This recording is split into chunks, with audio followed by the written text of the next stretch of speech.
Hey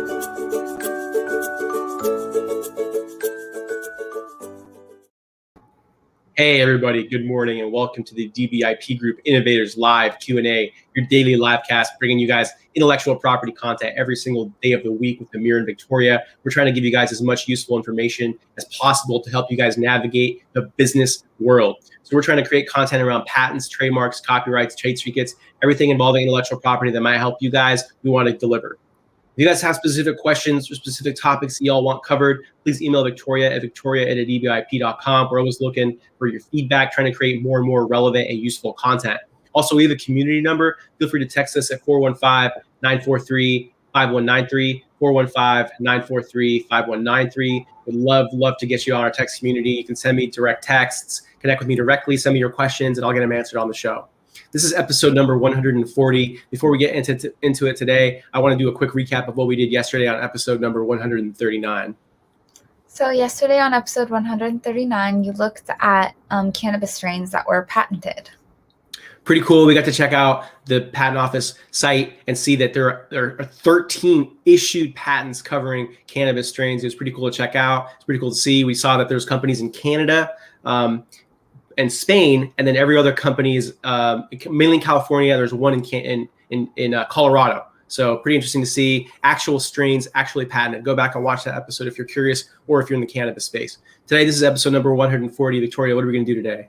Today, we're looking at how the NBA protects non-fungible tokens. So as you guys might know, NFTs, non-fungible tokens, they're basically a way to trade digital collectibles on blockchain technology. Probably the most popular right now and most up and coming NBA Top Shot. So I want to go over it with you guys. I want to show you guys what I'm talking about. And I want to show you guys how the NBA actually protects the trademark on NBA Top Shots. So let's get into it. First thing I'm going to do is I'm going to share my screen. I'm going to show you guys how to do this from start to finish. Before we get into it though, I want to just give everybody just a really quick, I just want to show them the site. So if you go to if you just Google NBA Top Shots, you'll be able to check it out. See, they're currently in beta. The technology is developed by Dapper Labs based in Vancouver, Canada. But if you zoom in and look at the rights, what you'll notice early on is that the NBA owns all the rights. NBA Properties Inc., all rights reserved. So what we're going to do is we're going to copy this. I want to take a look and search what trademarks are owned by NBA Properties Inc. Now, again, before I do a quick search, just really quick so you guys can see what this Top Shot site does is it allows you to actually own moments in the NBA. Now, what's a moment? Well, a moment is the video associated with a particular player's action. For example, taking a jump shot, a dunk, whatever the action play may be. The moment shows you that clip. It's a video clip, and they're collected on the blockchain that was developed by Dapper Labs, and that's provided by this NBA Top Shot site. So users are able to purchase what are called moments and then trade them on their marketplace that's built technology. So let's get into it. I want to show you guys how you guys can find the trademarks that are covering NBA Top Shot, and hopefully you guys will be able to use these skills if you guys want to research other companies and other sites that are out there that provide technology that are of interest to you. So first thing you want to do is again, what you want to do is you want to make sure that you're searching the right company. So here it's Top Properties, NBA Properties Inc., and then I'm going to go ahead and go to tsdr.uspto.gov. tsdr.uspto.gov. I'm already there. I'm going to zoom in so you guys can see my screen nice and clearly. And once you're here, you're going to want to click on Search Trademarks. So once we click Search Trademarks, you're going to want to do a basic word mark search. Now, two ways to do this. One is you can just do a straight NBA Top Shots search. That's one way to do it. Very good. Let's see. Let's try again. Maybe I need spaces. I need spaces in there. So there's 3 hits. Another way to do it though is I want to show you guys 2 ways to do this. So the other way that you could do this, you could also search by the owner. So I'm going to click back. You can also do a search like this, NBA Properties Inc., and then do a search by owner name at owner name. So I'm going to put this in quotes too and hit submit query.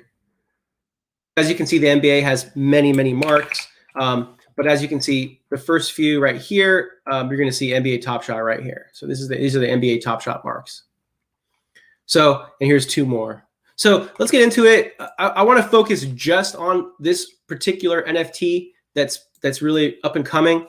I think one really cool thing about trademarks is that because all applications are public immediately, you can develop a lot of business intelligence around what companies are doing and on what companies are planning on doing. So let me give you a perfect example. So if we go back and actually take a look at some of these early Top Shot marks. So as you can see, there's one mark here, and then if you keep scrolling down, you're going to find some more down below. Now, what's interesting about this is we're probably can expect at least 3 marks. Probably we're looking at, 3 classes. So probably class 9, which covers downloadable applications, and then websites, for example, SaaS products under class 42, possibly 35 business services. Let's see what they actually filed on. So this is the first NBA Top Shot class 9 downloadable virtual goods. So again, this is a really, really good example if you guys are in the blockchain space and are wanting to create marketplaces around virtual goods, right? So if you guys are doing that, you might want to take a look at what the NBA did with NBA Top Shot and use that sort of as a guide when you guys are crafting your own trademark applications. So again,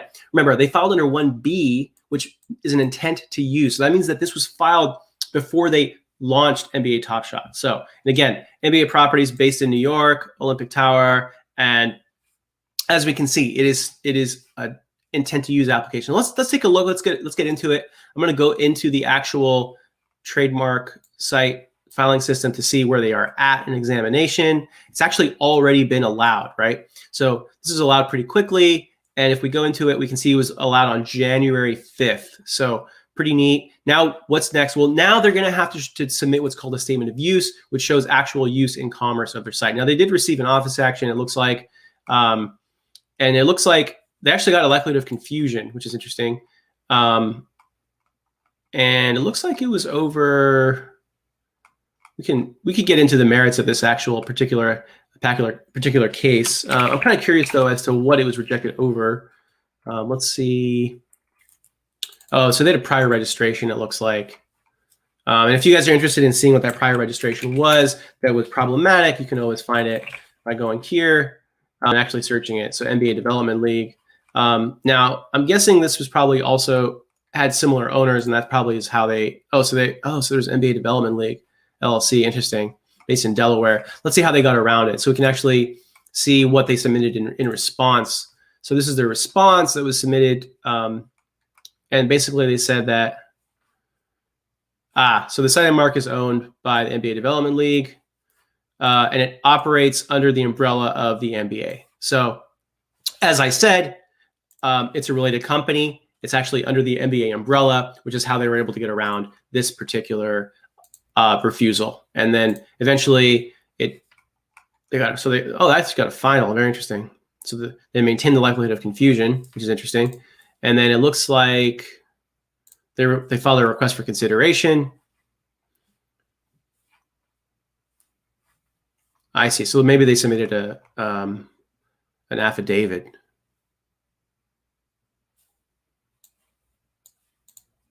So affidavit was submitted, and that's how they got around it, it looks like. So pretty interesting.